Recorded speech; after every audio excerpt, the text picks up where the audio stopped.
지난 9월 29일 대법원에서 미군 위안부 여성들이 국가를 상대로 낸 손해배상 소송에서 국가의 배상 책임을 최종 확정했습니다.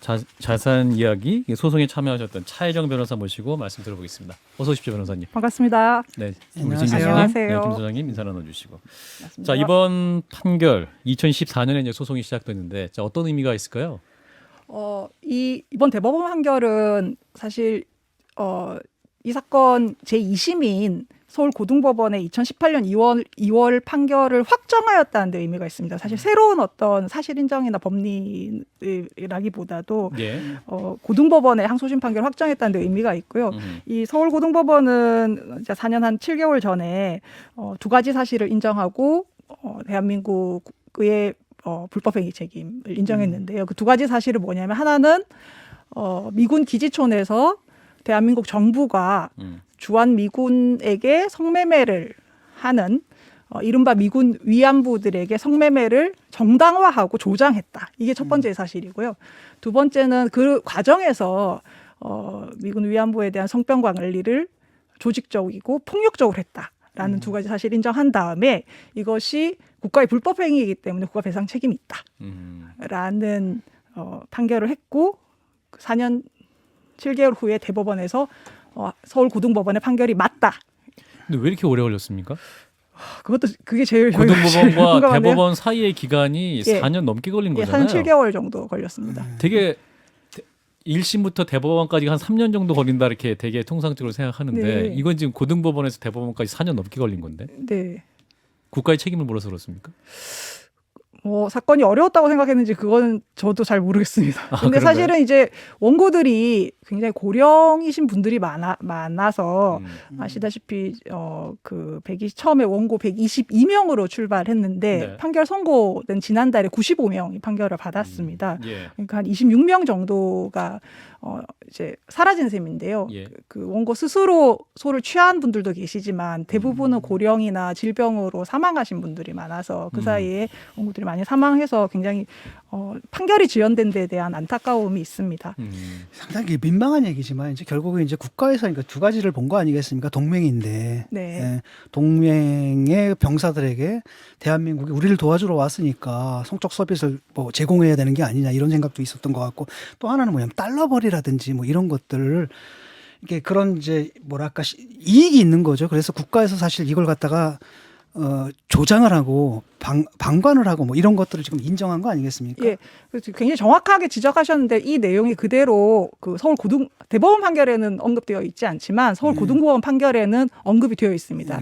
이 기지촌을 관리하면서 이른바 미군 위안부에게 성매매를 계속 정당화하고 조장한 이유가 첫 번째는 군사 동맹을 동맹을 더 강화하기 위해서, 두 번째는 외화 획득이라는 경제적인 목적이 있고 이 목적에 대해서 판시한 부분이 남아 있습니다. 심지어는 그 미군 위안부들을 외화를 벌어들이는 애국자라고 그 지켜세우는 애국 교육을 실시하기도 했다. 예, 그것이 이제 그 그러니까 대한민국 정부가 성매매를 정당화했다라는 되게 중요한 증거로 제출된 것인데요. 그 공무원들이 주관하는 교육, 클럽이라든지 업소에 이제 그 이른바 미군 위안부들을 소집해가지고 뭐 여러 가지 교육이라든지 뭐 영어 교육 이런 것들도 하면서, 영어 교육도 하면서 뭐 외국어에 대한 것 여러 가지 종류의 교육을 하면서 말씀하신 것처럼 여러분들은 민간 외교관이다.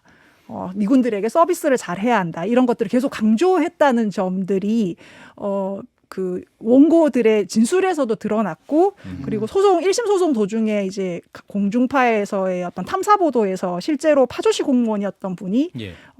보도에서 이제 증언을 하신 내용이 나와서 그 방송 영상도 저희가 증거로 제출해서 원고 당사자들하고 실제로 교육에 관여했던 분들하고 내용들이 확인이 된 내용입니다. 이게 그래서 지금 다 말씀하세요. 네, 끝났습니다. 예, 이게 말씀하세요. 이 당시 이게 정말 산업이라고 할 수 있을 정도의 규모로 무슨 외화벌이가 실제로 되고 이랬던 것인가요? 아니면 이제 단순히 레토릭으로서 그런 말을 했던 것으로 봐야 될까요? 그래서 저희도 그 부분에 대해서는 1심 소송 과정에서 그 어느 정도 입증을 하기 위해서 그런 관련 자료들을 냈는데, 즉 뭐 정확하게 뭐 얼마를 벌었다, 뭐 GMP 얼마다 이런 식으로까지 제출을 못했습니다만 예. 20대 국회 때 제출된 법안 취지 설명에는 어느 정도 산정해서 제출한 뭐 국회의원도 있는 것으로 알고 있습니다. 그래서 상당히 강력한 어떤 그거 그리고 그 클럽에 제공되는 주류에 대해서 면세한다든지 여러 가지 방식으로 경제적인 목적도 있었던 것으로 확인되고 있습니다. 이게 그러니까 그 당시를 생각하면 우리가 사실 외화가 없었잖아요. 외화가 없었고 그래서 한 게 이제 베트남 파병 한 거하고 그다음에 독일의 이제 그 간호사들하고 광부들 간 그러니까 그런 게 굉장히 중요했기 때문에 사실 이 액수도 뭐 산정은 할 수 없어도 굉장히 컸을 거라고 생각하는데 좀 민망한 부분이 있지 않습니까? 이게 사실 우리가 일본 정부를 향해 가지고 니들 위안부 책임져라 했는데 네네. 물론 이제 동원의 강제성 이 부분들은 어떨지 모르겠지만은 보게 되면 사실 본질적으로는 좀 같은 사안이라고 보이거든요. 제가 볼 네. 때는. 그래서 이제 뭐 일본군 같은 경우는 위안소라든지 굉장히 구체적인 장소인데 이 미군 기지촌에서는 클럽이라든지 업소가 별도로 운영하는 업주가 있었던 것이고요. 근데 말씀하신 것처럼 그런 공통점이 있다고 저도 생각을 하고 일본군 위안부 피해자들을 통상은 전시 성폭력으로 이해를 많이 하는데요. 이제 전시 성폭력은 전쟁 중에 일어난 성폭력인데 이것을 조금 확장된 개념으로 분쟁과 연관된 여성 폭력이라는 관점에서 파악하고 있습니다. 국제인권규범상으로는. 예. 그래서 분쟁 시의 여성 폭력이라는 공통점이 있는 것이고요. 그래서 일본군 위안부, 이른바 일반군 위안부가 적국의 여성에 대한 폭력이었다면 미군 위안부 문제는 휴전 중에 국가가 자국의 여성에 대한 대한민국 정부가 대한민국 여성에 대해서 했던 폭력, 불법 행위라는 차이점이 있고 이 문제가 사실은 소송 제기 당시에도 좀 고민이 있었습니다. 위안부, 이른바 위안부라는 명칭을 사용하는데 전쟁 범죄 가해자로서 일본 정부의 문제 제기를 계속 했었는데 대한민국 정부를 상대로 해야 되는 것이니까요. 이게 또 같은 거라고 얘기를 하면은 이제 일본군 위안부 문제 싱귤레러티 있지 않습니까? 그것만이 갖고 있는 독특성 같은 것들이 네. 네. 시석될 수가 있는 네. 위험성도 좀 있지 않습니까? 그래서 소제기 자체를 우려하는 분들이 있었는데 당시에 정대협, 그러니까 한국정신대문제대책협의회에서 그 이제 이른바 일본군 위안부 분들께서 명칭 사용에 이견이 없고 소송을 지지하고 같은 전쟁 피해 여성으로서 연대를 전해 오셔서 그때 굉장히 감동하고 걱정 없이 소를 제기했던 기억이 있습니다. 예. 아까 초기에 말씀하실 때 그 성병 검사할 때 뭐 어떤 인권 유린이나 침해가 네. 있었다라고 말씀하셨는데 어떤 구체적인 사례가 있었던 겁니까? 사실 이제 이른바 미군 위안부 피해 굉장히 다양한 종류의 피해가 많은데 가장 많이 호소하시는 것이 성병 관리 과정이 있었던 것이고요. 예. 그 두 가지로 나누어서 설명드릴 수 있는데 일정 시점 1977년 8월 19일 이전에는 그 성병에 감염된 사람을 격리 수용하는 법적인 근거가 없었습니다. 우리나라에. 그러니까 지금 이제 코로나 때문에 많이 알려져 있는 감염병 관리법 이전에 전염병 관리법이었는데요. 그 예. 시행 규칙에 격리 수용의 근거 규정이 생긴 것이 1977년 8월 19일입니다. 그러니까 예. 그 이전에 격리 수용됐던 여성들에게는 전부 법적인 근거가 불법적인 없었어요. 감금이네요. 예. 근데 이제 어떤 식으로 했냐 그러면 이제 이 여성들을 관리하기 위해서 검진증을 모두 만들도록 하고 예. 일정한 일주일에 1회, 2회씩 계속 성병 검진을 하게 해서 예. 성병 검진에 탈락한 사람이라고 해서 낙검자라는 표현을 쓰는데요. 낙검자. 그러니까 탈락할 때 낙검자. 낙. 예. 그러니까 떨어졌다. 성병에 걸린 여성들. 예, 그러니까 성병에 감염된 여성들 같은 경우는 도장을 받지를 못하고 음. 격리 수용되는 장소, 낙검자 수용소라는 장소로 옮겨가지고 이제 공식 명칭은 성병관리소인데 흔히들 이제 낙검자 수용소라는 곳으로 옮겨서 이제 당시에 강력한 성병 치료자라고 받아들여졌던 페니실린 주사를 맞으면서 치료될 때까지 이제 격리 수용돼서 있었던 것이죠. 근데 이제 페니실린 쇼크로 인한 부작용 때문에 많은 여성들이 고통도 받고 실제로 사망까지 하고 그런 진술들을 이제 1심에서 하였고요. 그러니까 그런 과정들이 77년 8월 19일 이전에는 법적인 근거가 없었고 법적인 근거가 생긴 이후에도 성병에 감염된 미군 기지촌 위안부를 찾아내기 위해서 한 대표적인 두 가지 활동들이 있는데 우리 정부의 활동들이 있는데 하나는 컨택트라고 그냥 칸택 이렇게 많이 부르는데 이제 접촉자 추적 조사입니다. 성병에 감염됐으면 이 감염된 여성한테 너 누구랑 주한미군 누구에게 감염됐냐 해서 그렇게 찾아가는 컨택 과정에서 굉장히 폭력적인 그 감염자 색출이 있었고, 그다음에 토벌이라고 불리는 지금 말씀드리는 컨택이나 토벌은 다 항소심 법원의 판결에 다 인용이 돼서 자세하게 사실관계가 인정되어 있는데요. 예. 토벌은 그러니까 일시 단속이죠.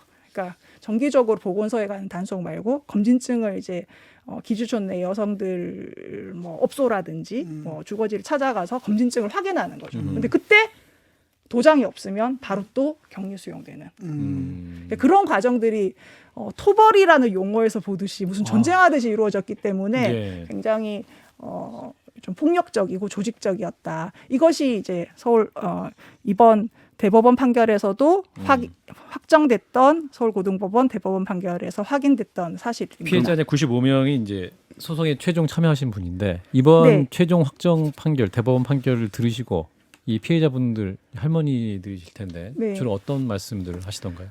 이제 기자회견에 직접 참여하신 분도 있고 인터뷰를 응하신 분들도 계신데 이제 제가 기억나는 것은 많이 보도도 되긴 했습니다만 예. 대한민국 국민이 된 것 같다. 뭐 이런 이제서야 예. 이제서야 대한민국 하신 거죠. 국민이 이제 된 것 같다. 아주 오랜 시간 동안 뭐 몇십 년간 미군 기진촌에서 성병 검진 계속 받으면서 미군 위안부 활동을 하다가 이제 80년대 후반 90년대 지나면서 미군 기지촌이 쇠락하고 공식적인 미군 위안부의 관리가 없어진 이후에 완전히 소외돼 버리고 그 소외된 이후에 그럼 어떻게 살고 계신 겁니까? 그러면? 이제 뭐 일단 경제적으로 굉장히 공공하신 건데요. 네. 그 기지촌에 계속 남아 계신 분들이 계시고 벗어나신 분들이 계실 텐데 저희 원고들은 그래도 기지촌에 남아 계시면서 기지촌 여성을 지원하는 지원 단체와 계속 문화 활동을 한다든지 이런 또 소송의 과정에도 참여하시면서 이제 일정한 어떤 심리적인 지원도 받고 있지만 대부분은 이제 기초생활보장이라든지 이제 생활 상태 자체가 굉장히 좋지가 않은 경우가 많습니다. 이 문제는 그럼 어떤 과정을 통해서 공론화가 됐고 언제쯤 공론화가 됐? 굉장히 힘들으셨을 것 같은데 소송 피해자 제기하기가 찾기도 쉽지 않았을 것 같은데.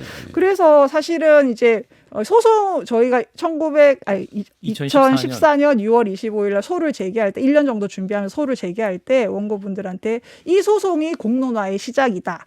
공론화하기 위해서 이 소송을 하는 것이다라고 많이 설득을 하였습니다. 왜냐하면 저희가 소송상 청구 금액이 1인당 1,000만 원이거든요. 그러니까 그 아까 말씀드린 그런 폭력적이고 조직적인 성병 관리라든지 성매매가 불법인 국가에서 기존 위안부들의 미군 위안부에만 성매매 너무 좋은 것이고 미군들한테 성매매 서비스를 잘해야 되고 이런 완전히 반대되는 모순된 교육을 받으면서 국가에서. 그렇죠.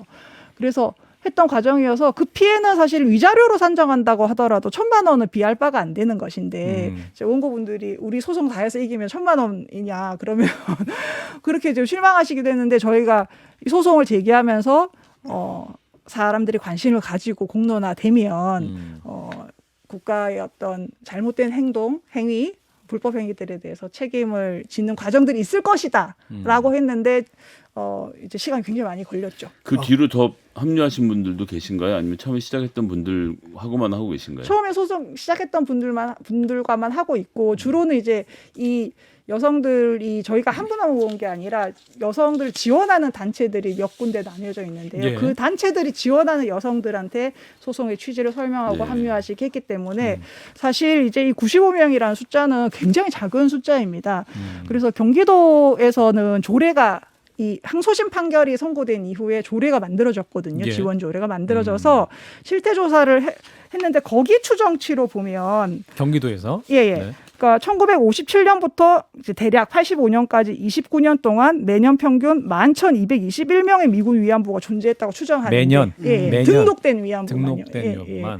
그래서 사실 전체 이것도 경기도 한정인 것이니까 전국적으로 퍼져 있는 미군 기지촌에서 위안부 생활을 이른바 위안부 생활을 하고 관리당한 피해자들이 실제 전국이 어떻게 흩어져 있고 몇 명이 되고 어떻게 살고 계신지는 지금도 알 수 없는 것이죠. 근데 참 이게 어떻게 막 법이라서 할 수 없겠지만은 77년 8월 이전에 격리된 분들만 네. 받고 그 소송할 수 이후에는 있었다. 이제 합법적 국가 행위도 이제 합법적이었다 뭐 이런 거 아니겠습니까? 제가 조금 잘못 전달을 못한 것 같은데 그 이후에도 아까 토벌이나 컨택이라는 그런 위법한 관리 행위나 성병에 감염된 사람을 찾아내는 그런 활동들이 있었고 그 부분은 법령 위반일 뿐만 아니라 국가 공무원이 객관적으로 정당성을 확보하지 못한 행위이기 때문에 불법 행위다. 그럼 이제 300만 원에서 700만 원 지급되는데 너무 네. 작잖아요. 왜 지금 이렇게 95명인 분들은 받으실 텐데 그럼 네네. 이게 소송에 참여 안 하면은 못 받게 되는 겁니까? 못 받습니다.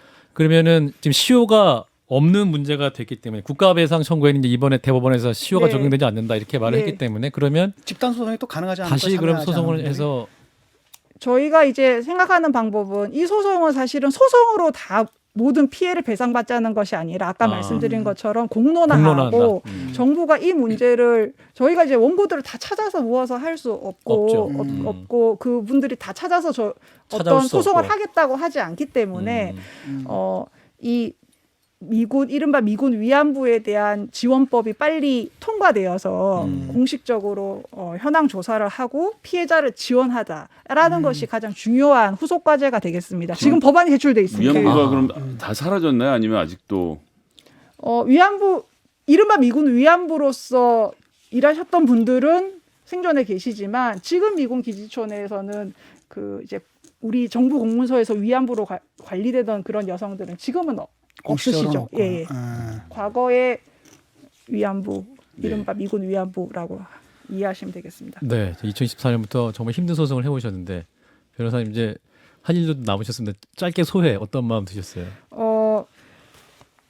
소송이 오래 걸렸으니까 이후에는 속도가 좀 났으면 좋겠고요. 정부가 이렇게 오랜 시간에 걸쳐서 사실 확인을 하고 법정 책임을 인정한 판결을 보고 공식 사과하고 불법 행위에 대해서 공식 사과하고 지금 국회에 제출된 법안 예. 그 미군 제 명칭을 정확히 말씀드리겠습니다. 예. 미군 위안부 문제에 대한 진상규명 및 피해자 지원 등에 관한 법률안이 2020년 12월에 발의됐는데 빨리 통과되고 피해자 지원이 확실하게 이루어졌으면 좋겠습니다. 알겠습니다. 네, 함께하신 분 소송에 참여했던 차혜정 변호사였습니다. 고맙습니다. 예, 감사합니다. 좋아요? 구독. 알림 설정.